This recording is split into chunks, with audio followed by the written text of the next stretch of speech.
ఈరోజు నేను మాట్లాడుతుంది ది గ్రేట్ రామోజీరావు గారి గురించి నేను చెప్పబోతున్నా.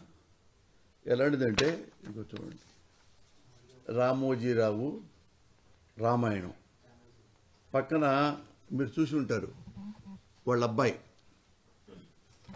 అబ్బాయి ఏమన్నాడంటే, రామోజీరావుని వాళ్ళ అబ్బాయి ఏమన్నాడంటే,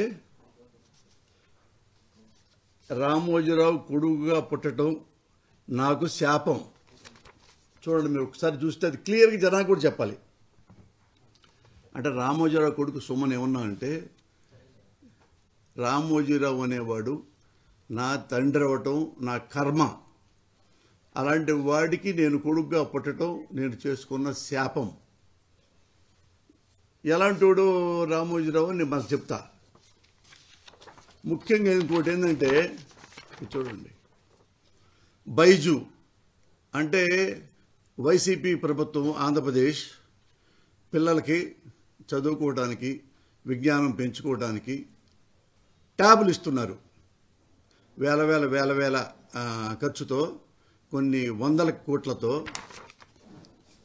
ఇస్తే ఈ రామోజీరావు దీన్ని ఏం చేశాడంటే, జగన్ బర్త్డే బహుమతి చెడగొడుతోంది మతి, బాగా ప్రాస్ రాశాడు ఇతనుడు జర్నలిస్టు. గాడి తప్పుతున్న బైజూస్ ట్యూబ్ చదువులు, ఇతర వీడియోలు ఆన్లైన్ గేమ్లకు అలవాటు పడ్డారంట. తల్లిదండ్రులు బాధపడుతున్నారంట. అంటే ఈనాడు చెప్పిన ప్రకారం ఏంటంటే, ఈ చదువుకోవటానికి పేద పిల్లలకి అవి ఇస్తే అవి చదువుకోకుండా అందులో ఏమన్నా బ్యాడ్ బూతులు ఇట్లాంటి ఫోర్న్ వీడియోలు ఉంటాయి చూడు, అవి చూసుకుంటున్నారని చెప్పేసి ఈనాడు రాశారు. ఏ పిల్లోడు ఏ స్కూల్లో ఏ ఇంట్లో ఓపెన్ చేసి ఆ ట్యాబు బూతులు చూస్తున్నాడు, చూడకూడనివి చూస్తున్నాడు. ఎవరు చూసి ఉంటారు? చూస్తే రామోజీరావు చూసి ఉండాలి, లేదా వాడి కొడుకు చూసి ఉండాలి, లేకపోతే వాళ్ళ దగ్గర ఉన్న ఒక జర్నలిస్ట్ చూసి ఉండాలి. గోడ దూకి దొంగచాటుగా ఎవరున్నా ఇట్లా చూసేవాళ్ళు తలుపులు వేసుకుని చూస్తారుగా. అయినా కానీ ఈగలో ఈగగా, దోమలో దోమగా, తొక్కలో తొక్కగా ఆ గదిలో దూరి చూస్తే ఆ ట్యాబుల్లో పచ్చి బూతులు ఉన్నట్టు ఉంటే అప్పుడు ఈ పేపర్లో రాయాలి. దాంతోపాటు విట్నెస్ కూడా పెట్టాలి, సాక్ష్యం కూడా పెట్టాలి. నేను రామోజీరావు గారిని ఎందుకు పరిశీలిస్తున్నానంటే, మీరు చాలామంది అనుకుంటారు, అయ్యో రామోజీరావు గారు చాలా పెద్దోడు, రామోజీరావు గారు లవ్ ఫుట్ ఏంటి, రామోజీరావు గారు రాజకీయ బ్రోకర్ ఏంటి, వాడేంటి, ఆ సన్నాసి అంటాడేంటి పోస్తాని అంటారు కదా. అతను నా మంచి క్లోజ్ ఫ్రెండు. డీటెయిల్గా చెప్తాను మీకు. ఉన్నప్పుడు ఇవి సాక్ష్యం కావాలి కదా, సాక్ష్యం లేదు. అప్పుడు ఏం చేయాలి? ఇప్పుడు ఈ ట్యాబులన్నీ తీసేసేయాలన్నమాట, లేదా స్కూళ్ళు మొత్తం మూసేసేయాలి. ఆ పిల్లలు పాడైపోతున్నారు కాబట్టి స్కూళ్ళు మానేయాలి, అంతే కదా. ఒరే రామోజీరావు సన్నాసి, అసెంబ్లీలో ఒక ఎమ్మెల్యే కూర్చొని స్పీకర్ గారు మాట్లాడుతుంటే సెల్ ఫోన్ పెట్టుకొని పోర్న వీడియో చూస్తున్నాడు. అది మీ జర్నలిస్టులు అందరికీ తెలుసు. అది ఏ రాష్ట్రమో చెప్పక్కర్లా. ఒక అసెంబ్లీలో ఒక ఎమ్మెల్యే కూర్చున్నాడు, మిగతా వాళ్ళు వేరే మాట్లాడుకున్నారు ప్రజా సమస్యలు, ఇతను సెల్ ఫోన్లో పెట్టుకొని అమ్మాయిలను చూస్తూ ఉన్నాడు. ఇది తప్పు. ఇప్పుడు ఏం చేయాలి? దాన్ని అసలు సెల్ ఫోన్ మొత్తం క్యాన్సిల్ చేయాలా? ఎమ్మెల్యేలు మొత్తం క్యాన్సిల్ చేయాలా? అసెంబ్లీని రద్దు చేయాలా జీవితాంతం? సన్నాసి ఆన్సర్ చెప్పరా? నిజంగా ఏవైతే ట్యూబులు ఇచ్చారో ట్యాబ్లు చూడటానికి, దానికి లాక్ ఉంటుంది. వాళ్ళు ఎవరు నొక్కినా కానీ అందులో వేరే ఛానల్స్ ఏం రావు. ఇన్ కేస్ వచ్చింది అనుకోండి, మీరు దాన్ని తప్పుదిద్దుతారు. అంతేగాని పేపర్లో ఫ్రంట్ పేజీ మొత్తం వేసేసి పిల్లలంతా నాశనం అయిపోతున్నారు, వాళ్ళ అమ్మా నాన్న తెగ బాధపడిపోతున్నారు అని ఎట్టా రాస్తావరా బుద్ధులేనోడా? అసెంబ్లీలో మరి ఎమ్మెల్యే ఉన్నాడు, ఎమ్మెల్యే మొత్తం రద్దు చేయాలి కదా. అసలు వాళ్ళకి సెల్ ఫోనే ఇవ్వకూడదు కదా. మరి ఆ మాత్రం బుద్ధి నీకు లేదా?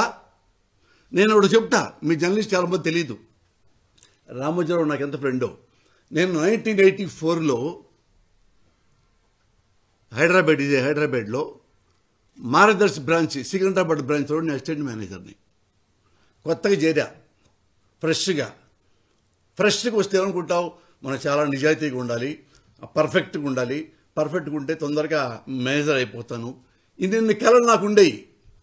ఈ లంగా పనులు చేయటం నాకు ఇష్టం లేదు. కాదే అక్కడ రామోజీరావు, నేను వచ్చిన తర్వాత తెలిసిపోయింది ఏంటంటే, అందులో అసిస్టెంట్ మేనేజర్గా రామోజీరావు అనేవాడు పెద్ద లఫ్ట్. ఈ ప్రజల దగ్గర ఎవరైతే పాప చిట్లు కడతారో వాళ్ళ దగ్గర రాంగ్ రూట్లో డబ్బులు కాజేసి అది కూడా ఒక వర్గం పెట్టేసుకున్నారు, రామోజీరావు గారి గ్రూప్. అది నాకెవరో ఆ స్టాఫ్ చెప్పారు, ఏమండి ఇక్కడ ఇన్ని నుండి, అమ్మో రామోజీరావు చాలా హానెస్ట్ కదా, ఎట్లా చేస్తారు సార్? ఇక్కడ ఒక మేనేజర్కి నెలకి మినిమం 10 లక్షల ఇన్కమ్ ఉంటుంది, జీతం కాదు, మిగతాయి. అంటే ప్రజల్లో మోసం చేసి నాకు చిట్టు రావాలి, నాకు రాదు, వేరే వాడికి వస్తుంది. వేరే వాడి చిట్టు రాదు, అదే డబ్బులు తీసుకుంటారు, ఆ చిట్టి వాడికి ఇస్తారు. అది నేను ఎంక్వైరీ చేసి పబ్లిక్లో కస్టమర్స్ ముందు ఒక 40 మంది స్టాఫ్ ముందు వాడు చొక్కా పట్టుకొని ఆడు పెట్టి మార్గదర్శి మేనేజర్ని ప్రూవ్ చేశా, వీడు లంచాలు తీసుకుంటున్నాడు, ఈ లంచాలు పైకి వెళ్తున్నాయి రామోజీరావు అండ్ కోకి అని చెబితే అన్అవాయిడబుల్, ఏం మాట్లాడకుండా ఆ మేనేజర్ని డిస్మిస్ చేశారు. మీరు కనుక్కోవచ్చు కావాలంటే. సికింద్రాబాద్ బ్రాంచ్ 1985లో మోహన్ రావు మేనేజర్ పేరు. నేను ఓపెన్గా మీకు చెప్తున్నా, ఏం విట్నెస్ లేకుండా ఊరికినే నువ్వు తిట్టాడు నేను తిట్టాను అని అనుకోవద్దు మీరు. ఎందుకంటే నేను చాలా లోతులు ఉన్నాయి, నాకు ఎవడెవడో చాలా పెద్ద పరిచయాలు ఉన్నాయి. అప్పుడు వాళ్ళు ఏం చేస్తారు, తప్పనిసరిగా వాడిని డిస్మిస్ చేయాల్సి వచ్చింది. డిస్మిస్ చేశారు. మిగతా స్టాఫ్, అక్కడున్న ప్రజలు వాళ్ళందరూ వచ్చే, మురళి గారు చాలా సంతోషం, మురళి గారు మా డబ్బులు ఇది లేకుండా చేశారు అని అన్నారు. పొద్దున్నే మళ్ళీ వచ్చా, లెటర్ వచ్చింది, Mister Posani Krishnamurali, you have been transferred to head office. ఎందుకు సార్? నేను వచ్చింది నెలగా సార్, నేను నెలలో వాడిని పట్టుకున్నాను అవినీతి పరుణ్ణి, నా తెలియచవదు. దీని తీగలు అక్కడ హెడ్ ఆఫీస్లో ఉన్నాయి, దాని వెనక రామోజీరావు ఉన్నాడని మనకు తెలియచవదు. అంటే నేను ఎందుకు సార్ అక్కడికి హెడ్ ఆఫీసు ఉందో లేదో నేను కూర్చున్నానో లేదో ఎట్లా అనుకునే లోపే మళ్ళా Mister Posani Krishnamurali, you have been transferred to Khammam. ఎక్కడ హైదరాబాదు, ఎక్కడ ఖమ్మం, నాకేం సంబంధం, నేనేం పాపం చేశాను, రిజెక్ట్ చేశానా, పెద్దలను తిట్టానా, ఒక దొంగను పట్టించా. ఎందుకు తిప్పుతున్నారు ఇవన్నీ? దొంగలు కాబట్టి. ఈ దొంగల నాయకుడు రామోజీరావు కాబట్టి.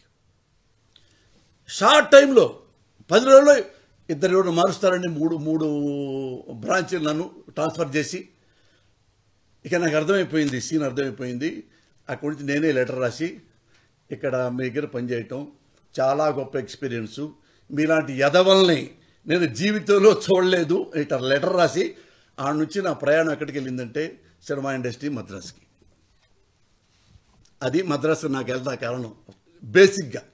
ఇది మీరు ఇండియాలో మొత్తం ప్రెస్ని పిలవండి, నా డబ్బులతో నార్కో టెస్ట్ చేయించుకుంటా, నా డబ్బులతో లైట్ డిటెక్టర్ టెస్ట్ చేయించుకుంటా. ఒక్క తప్పు ఉంటే నన్ను మీరు చెప్పుతో కొట్టండి, ఈ రాష్ట్రం వదిలిపెట్టి వెళ్ళిపోతా. ఇది నిజమైతే, ఒరే రామోజీరావు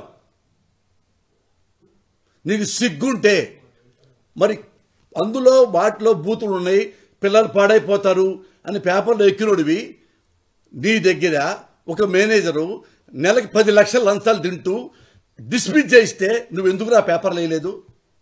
నీ అయ్యా పంది